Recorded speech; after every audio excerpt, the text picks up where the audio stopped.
சிவபெருமான் வந்து தினமும் நித்திய படிக்காகவும் தவம் இருக்குவதற்காகவும் பூலோகத்தில் வந்துருவாராம். அவருடைய பணிகளை நித்திய படி அப்படிங்கிறத அளந்துட்டு அவர் தவம் இருக்க செல்வது அப்படிங்கிற மாதிரி போவாராம். கடைசியில் நீ பூலோகத்திலேயே இரு, உன்னுடைய இருப்பிடமாக அங்கேயே இருக்கட்டும் அப்படிங்கிற மாதிரி அந்த மாடசுவாமியை சொர்ணமாட சுவாமியை பூலோகத்துக்கு அனுப்பி வைத்ததாக ஐதீகம். அந்த அனுப்பி வைத்த இடம் அப்படிங்கிறது தான் இந்த சுடலை மாடசுவாமி சீவலப்பேரி அப்படிங்கிற இடம். இங்கே தான் பகவான் வந்து முதலாக மேலோகத்திலேருந்து இங்கே பூலோகத்துக்கு வந்ததாக ஐதீகம். சொர்ணமாட சுவாமி கோவிலில் புத்திரி பேதலிச்சவங்கள இந்த சங்கலியால் கட்டி ஒரு இத்தனை நாட்கள் பௌர்ணமி வரப்பறதுக்கு முன்னாடி அமாவாசை முதல் பௌர்ணமி நாள் இத்தனை நாள் அந்த சுவரில் வந்து கட்டி வச்சுருப்பாங்க. நாங்கள் பார்த்துருக்கோம். அது நிவர்த்தி ஆகுமானா நிவர்த்தி ஆகும். இடத்துல யாராக இருந்தாலும் சரி நம்ம அவர்னு நினைக்க முடியாது. பகவானே இறங்கி வந்தாங்க அப்படிங்கிறத நம்ம உணர முடியும். அந்த சிவ சாநித்தியம் அந்த இடத்துல அந்த ஆடக்கூடிய நபருக்கு இருக்குமானா இருக்கும். அவர் வாயிலேருந்து ஒரு வார்த்தை நல்ல குறி கேட்டுற மாட்டோமா அப்படிங்கிறது தான் ஐதீகம். சித்தபிரமை பிடிச்சவங்களுக்கு மிகப்பெரிய மாற்றம் அந்த கோவிலில் கிடைக்கிறது அப்படிங்கிறது தான் உண்மை. ஏன்னா நிறைய நாங்கள் பார்த்துருக்கோம். அங்கே பார்த்த நிகழ்வுகளை தான் சொல்கிறோம். இந்த நிலம் சம்பந்தப்பட்ட பிரச்சனை, நோய் சம்பந்தப்பட்டது, குறிப்பாக என்ன நோயினே தெரியல, நான் அங்கே போயிட்டு வந்து ஒரு விபூதி இட்டுட்டு வந்தேன், எனக்கு நோய் குணமாகுதுன்னு சொல்லுவாங்க.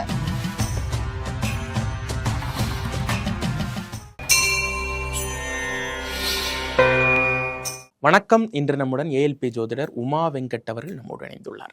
வணக்கம். வணக்கம். தெற்கு பகுதி தென் தமிழகத்தை பொறுத்த மட்டும் காவல் தெய்வ வழிபாடு அப்படிங்கிறது வந்து குலதெய்வ வழிபாடு அப்படிங்கிறது வந்து ரொம்ப வேரூன்றி இருக்கிறத பார்க்க வரும். மேற்கு மாவட்டங்களையும் இருந்தாலும் வட மாவட்டங்களையும் இருந்தாலும் தென்பகுதியில் வந்து பிரதானமான தெய்வமாகவே காவல் தெய்வங்களை வந்து வழிபடக்கூடியது, குலதெய்வங்களை வந்து வழிபடக்கூடிய பாங்க நம்ம பார்க்கறோம். இப்போது சுடலை மாட சுவாமி எல்லா இடத்துலையுமே நிறைந்து காணப்படக்கூடிய அந்த சுவாமியுடைய வரலாறு என்ன முதல்? அதாவது இந்த இடத்துல சுடலமாட சுவாமி அவரை பற்றி பேசுவது மிக பெருமையாக அப்படிங்கிறது நான் நினைக்கிறேன். ஏன்னா எங்களுடைய குலதெய்வம் அப்படிங்கிறதும் சுடலை மாட சுவாமி, அதுவும் சீவலப்பேரி சுடலை மாட சுவாமி அப்படிங்கிறது எங்களுடைய குலதெய்வம் அப்படிங்கிறத இந்த இடத்துல பதிவு பண்ணிக்கிறேன். இது நீங்கள் சொல்கிற மாதிரி கன்னியாகுமரி, அதே மாதிரி நாகர்கோவில், தூத்துக்குடி இந்த இடங்களில் பார்த்திங்கன்னா முதன்மையான காவல் தெய்வம் எது அப்படின்னா சுடலமாட சுவாமி ப்ளஸ் குலதெய்வமாகவும் அது இருக்குது அப்படிங்கிறது உண்மை. பொதுவாகவே அந்த சுடலமாட சுவாமி வரலாறு அப்படிங்கிறது என்னன்னு பார்த்தீங்கன்னா, சிவபெருமானும் பார்வதியும் வந்து அவங்களுடைய வாழ்க்கையில் இருக்கும்போது சிவபெருமான் வந்து தினமும் நித்திய படிக்காகவும் தவம் இருக்குவதற்காகவும் பூலோகத்தில் வந்துருவாராம். அவருடைய பணிகளை நித்திய படி அப்படிங்கிறத அளந்துட்டு அவர் தவம் இருக்க செல்வது அப்படிங்கிற மாதிரி போவாராம்.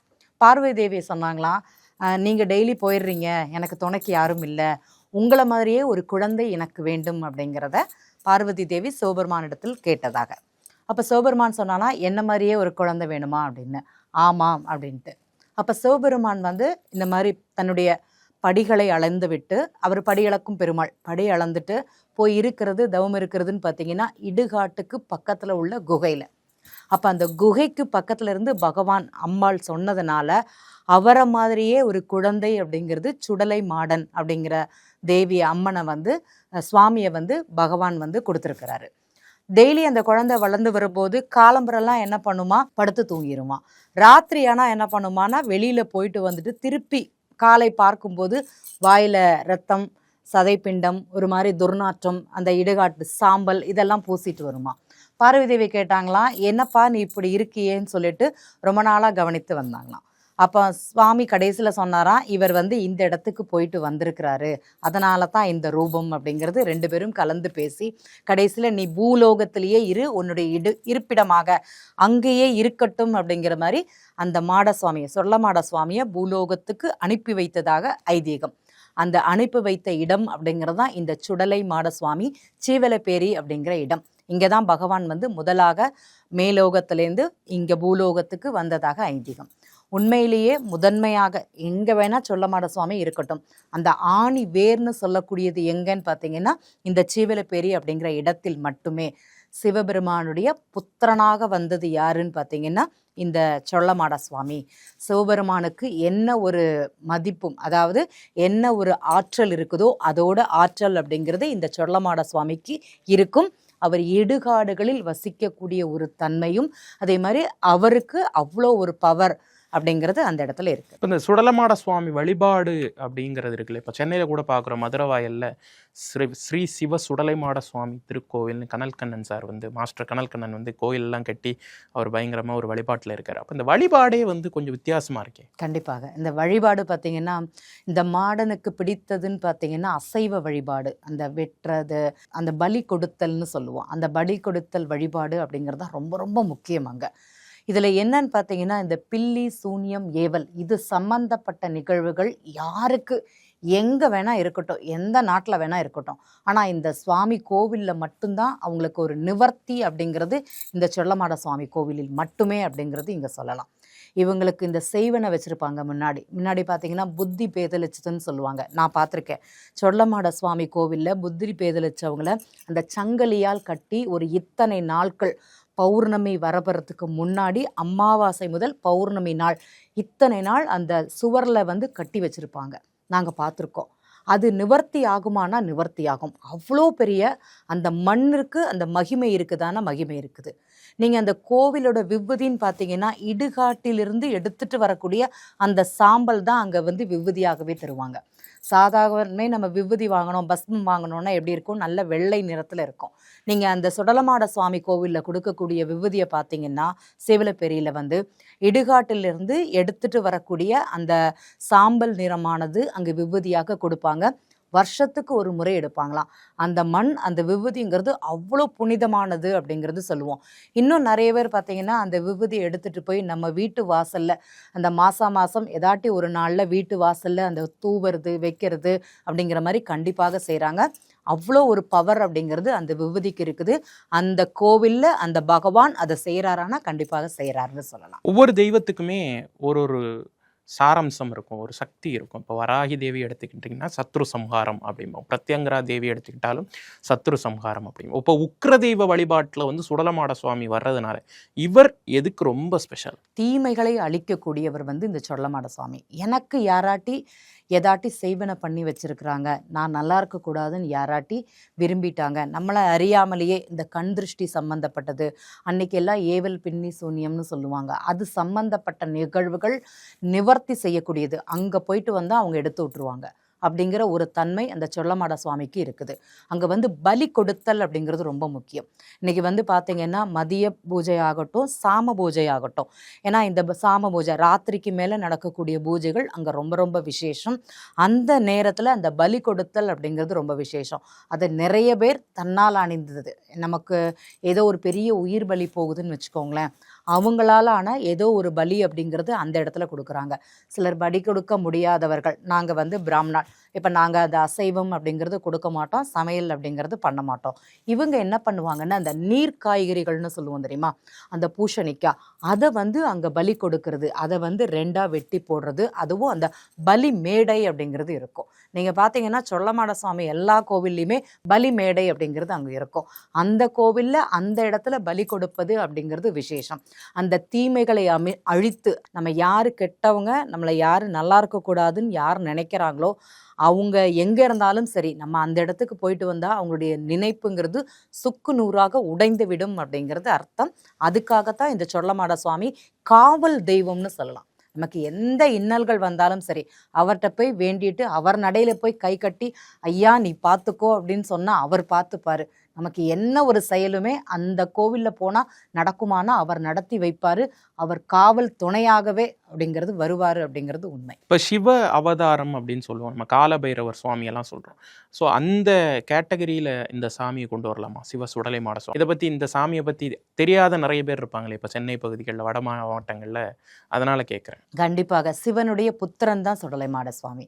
இப்போ நீங்கள் பார்த்தீங்கன்னா சிவபெருமான் எப்படி வந்து தரித்து ஜடாமுடி தரித்து இந்த வஸ்திரம் அணிஞ்சு இருக்கிறாரோ அதே மாதிரி தான் சுடலைமாட சுவாமின்னு இருப்பார். இதற்கு இன்னொன்று கொம்பு மாடன் அப்படிங்கிற ஒரு இதுவும் நம்ம கேள்விப்பட்டிருக்கோம். இந்த பூஜைகள் நடக்கும்போது பார்த்தீங்கன்னா கொம்பை வச்சுக்கிண்டு மாடன் ஆடுறதாக அப்படிங்கிற ஒரு ஐதீகம் அப்படிங்கிறது இருக்கு. இப்போ கூட மாரி செல்வராஜ் சார் வந்து படம் எடுத்தார் காளமாடன். அதே மாதிரி கொம்பு மாடன் அப்படிங்கிறது அவருடைய பேர் தான். அவருக்கு அது விசேஷமான ஒரு அவதாரமும் அவருக்கு அந்த ரூபமும் அப்படிங்கிறது ரொம்ப பிடிச்சது.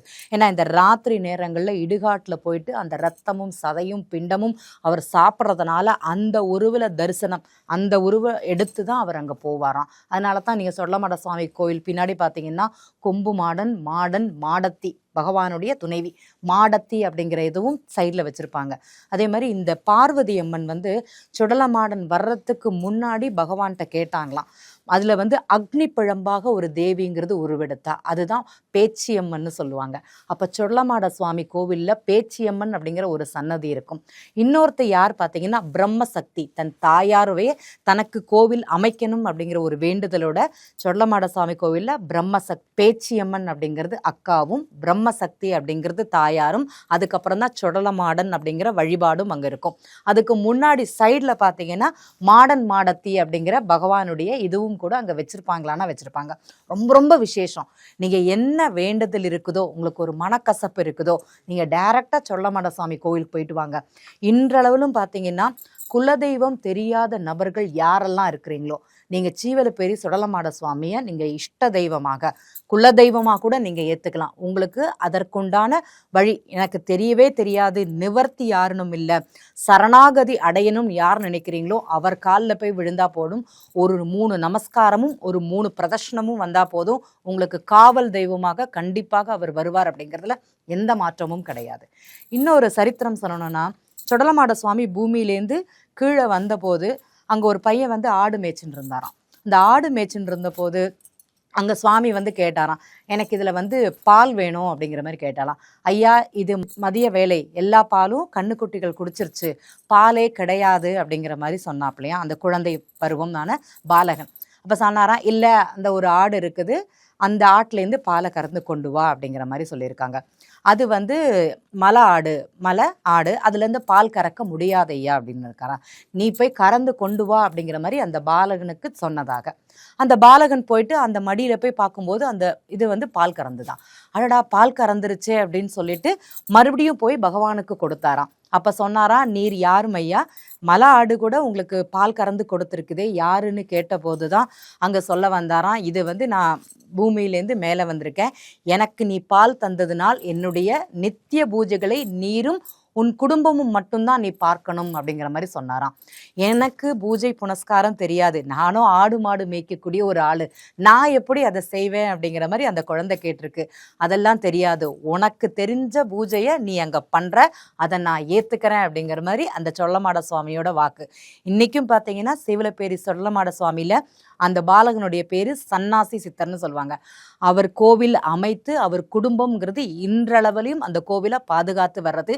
ஆனால் இது பொது கோவில் அப்படிங்கிறதுனால ஊர் மக்கள் எல்லாருமே கொண்டாடக்கூடிய, நீங்கள் சொல்கிற மாதிரி தென் மாவட்டங்களில் திருநெல்வேலி, தூத்துக்குடி, கன்னியாகுமரி மாவட்டங்களிலும் எனக்கு தெரிஞ்சு திருவனந்தபுரத்துலேயும் அங்கே குலதெய்வமாக ஏற்றுக்கொள்ளக்கூடிய ஒரு தன்மை இந்த குலதெய்வத்துக்கு, இந்த சொடலமாட சுவாமிக்கு இருக்குது. அந்த சன்னாசி சித்தரோட சமாதிங்கிறது கோவிலுக்கு பின்புறம் அப்படிங்கிறது அங்கே கட்டப்பட்டிருக்குது. இப்போ சுவாமியோட ஃபோட்டோஸ் பார்த்தீங்கன்னா அதில் கண்டிப்பாக சன்னாசி சித்தர் சிவலிங்கமாக அந்த இடத்துல அப்படிங்கிறது இருப்பாங்க. சுடலைமாடன், பேச்சியம்மன், பிரம்மசக்தி, அதே மாதிரி முண்டசாமி அப்படிங்கிறவங்க எல்லாமே அங்கே பிரதிஷ்டைங்கிறது இருக்குது. ரொம்ப விசேஷமான கோவில் அப்படிங்கிறது சொல்லலாம். இப்போது நம்ம மாட சுவாமி அப்படின்னு பார்க்குறப்ப சிவசுடலை மாட சுவாமிங்கிறது ஒரு சுவாமியாக இருந்தால், நீங்கள் சொன்ன மாதிரி இப்போ கொங்கு மாடன், காள மாடன், நிறைய ஊர் பக்கம் போனீங்கன்னா அக்னி மாடன், தளவாய் மாடன், நிறைய மாடன் பெயர் கொண்ட நிறைய சுவாமிகள் இருக்காங்களே, அதனுடைய விஷயங்கள் என்ன? சிவஸ்வரூபம் மட்டுமே மாடன் அப்படிங்கிறது இந்த உக்ர ரூபம், எல்லை. நம்ம வந்து ஆக்ரோஷமாக இருக்கும்போது யாராலையும் கண்ட்ரோல் பண்ண முடியாது. அந்த அளவுக்கு அதிகமான ஆக்ரோஷம் அப்படிங்கிறது தான் மாடன். மாடை மாதிரி துள்றான் பாருன்னு ஒரு வார்த்தையை கேள்விப்பட்டிருக்கோம். யாருமே கண்ட்ரோல் பண்ண முடியாத, சிவபெருமானாலையும் பார்வதியாலையும் தன் குழந்தையாக இருந்தாலும் சரி, கையில் கொண்டு வர முடியாத ஒரு நிலையில தான் அவங்க வந்து உனக்கு இருப்பிடம்ங்கிறது பூமியில் மட்டுமே, நீ பூமியில போய் வசித்து வா அப்படிங்கிற மாதிரி அனுப்பிச்சது தான் இந்த சொல்லமாட சுவாமி. அப்போ அவர்களாலேயே எனக்கு தெரிஞ்சு அவர்கள் இந்த பூலோகத்திற்கு காவல் தெய்வமாக அனுப்பி வைக்கப்பட்டதான் இந்த சொல்லமாட சுவாமி. ஸோ இந்த கண்ட்ரோல் இல்லாத அன்கண்ட்ரோல்னு சொல்லுவோம் தெரியுமா, அந்த மாதிரி ஒரு இடத்துல இருக்கக்கூடியதான் இந்த மாடசுவாமி. நம்ம ரொம்ப ஒரு உக்கிரமாக இருக்கக்கூடிய ஒரு தன்மை, எனக்கு எந்த நிவர்த்தியும் இல்லை, நான் என்ன பண்ணுவேன்னு தெரியலன்னு கையை விரித்து யார் போய் நிற்கிறாங்களோ இந்த மாடசுவாமி முன்னாடி, சொல்லமாட சுவாமி முன்னாடி போய் நில்லுங்க. அவர் உங்களுக்கு தேவையானதை, தீயவைகளை அழித்து நன்மைகளை மட்டுமே நமக்கு செய்யக்கூடிய ஒரு தன்மை இந்த கோவிலுக்கு இருக்குதானா, இந்த சுடலமாட சுவாமி எங்கெல்லாம் வீற்றிருக்கிறாரோ அங்கே கண்டிப்பாக கொடுப்பாங்க. நீங்கள் சொல்கிற இந்த சென்னையில் இருக்கிற இந்த கோவிலில் கூட ஆக்ரோஷம் அப்படிங்கிறதும் இந்த மாதிரி சித்த இது பிடிச்சவங்களுக்கும், அதே மாதிரி இந்த செய்வினை பில்லி சூன்யம் இந்த மாதிரி இடங்களுக்கும் கூட இவங்க இந்த இடத்துல அந்த ராத்திரி பூஜையில் கலந்துக்கிறது அப்படிங்கிறது ரொம்ப விசேஷம்.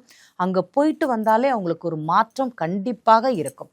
அதைத்தான் நம்ம இவர் கனல் கண்ணன் சார் அதை பண்ணிட்டு இருக்காங்க. திருவிழாக்கள்லாம் பார்க்குறோம், தெற்கில் நிறைய திருவிழாக்கள்லாம் பார்க்குறப்ப வில்லு பாட்டெல்லாம் இசைச்சு சுவாமி ஆடுறதை பார்க்குறோம். அப்போ மக்கள் வந்து பேசுவாங்க சாமிக்கிட்ட. அந்த ஆடக்கூடிய நபர், அந்த தெய்வ சக்தி இறங்கி இருக்கக்கூடிய நபர்கிட்ட பேசும்போது சிவ சுடலையாகவே அவர் பேசுகிறாரு அப்படிங்கிறப்ப ரொம்ப சண்டையெல்லாம் போடுறதெல்லாம் பார்த்துருக்கோம். ஏன் எனக்கு இதை நீ பண்ணி தர மாட்டேங்கிற, உனக்கு தான் இவ்வளவு பண்ணியிருக்கேனே நான் அப்படி.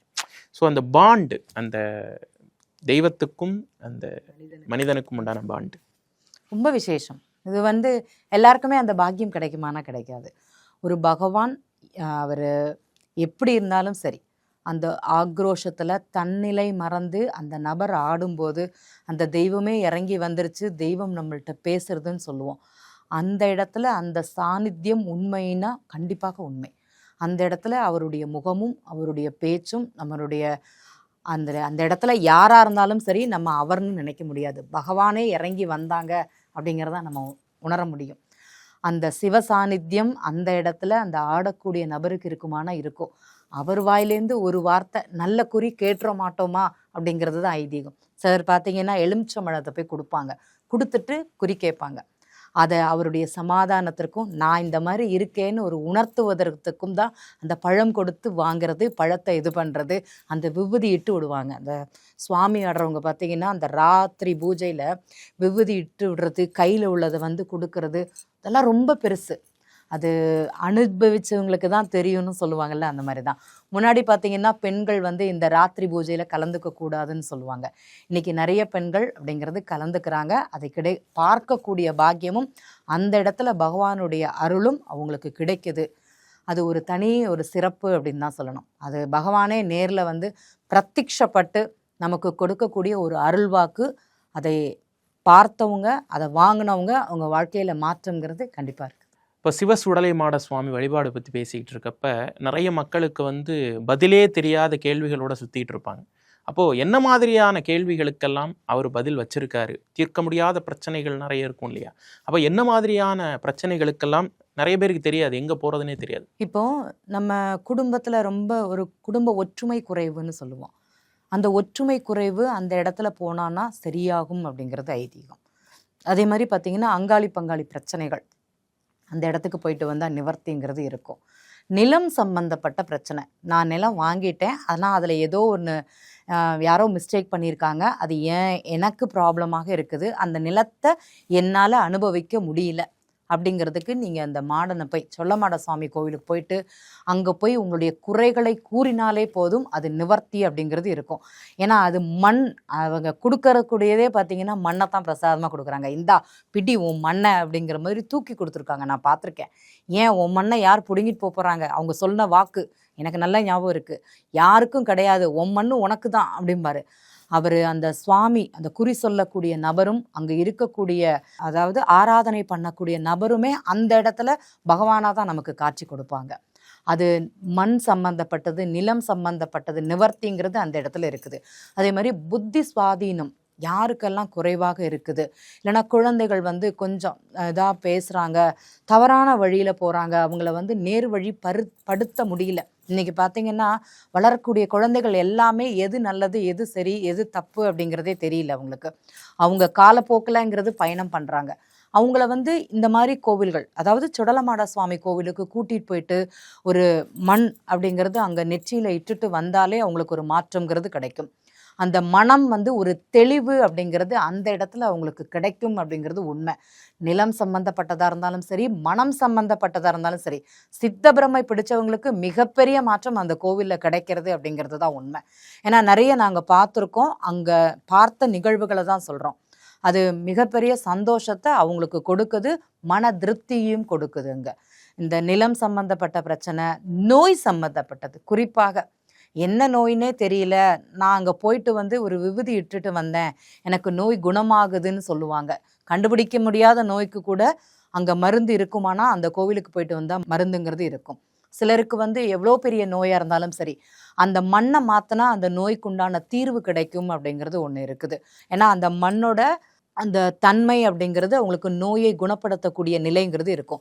இப்போ சென்னையில் நிறைய பேருக்கு பார்த்தீங்கன்னா இந்த நோய் ஏதாவது இன்ஃபெக்ஷனுங்கிறது இருக்கும். அதே அவங்க பூர்வீகத்துக்கு பார்த்தீங்கன்னா எந்த ஒரு பிரச்சனையும் இருக்காது, ரொம்ப நார்மலாக இருப்பாங்க, ரொம்ப ஈஸியாக இருப்பாங்க.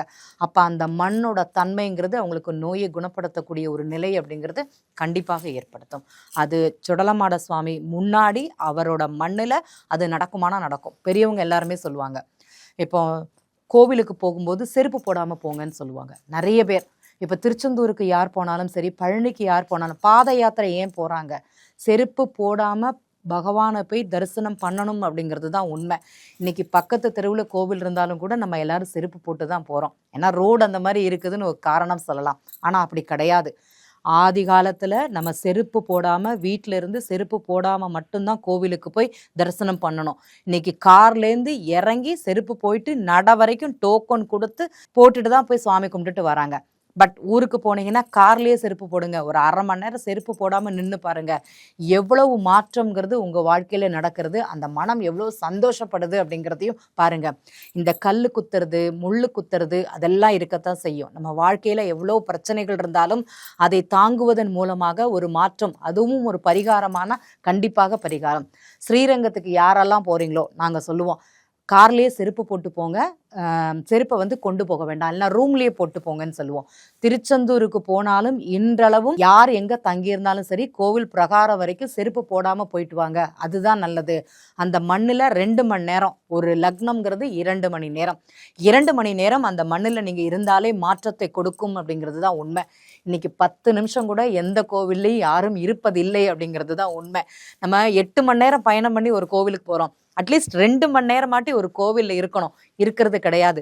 10 நிமிஷம் நடந்து போகிறாங்க ஒரு கோவிலுக்கு, 1 நிமிஷத்தில் சுவாமி கும்பிட்டு வெளியில் வராங்க. 2 நாழிகையாட்டி, அதாவது ஒரு 10 நிமிஷம் 12 நிமிஷமாட்டி அந்த இடத்துல இருக்கணுமானா கண்டிப்பாக இருக்கணும். யாரும் அதை செய்வது கிடையாது.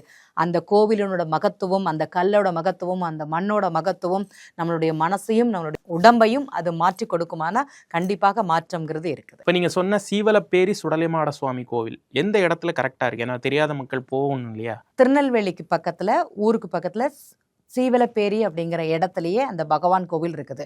திருநெல்வேலி போயிட்டு மேப்பு போட்டாலே டைரெக்டாக கோவில் நடை வரைக்குமே உங்களுக்கு பஸ்ஸும் இருக்குது, மேப்பும் இருக்குது, யார் வேணால் போயிட்டு வரலாம்.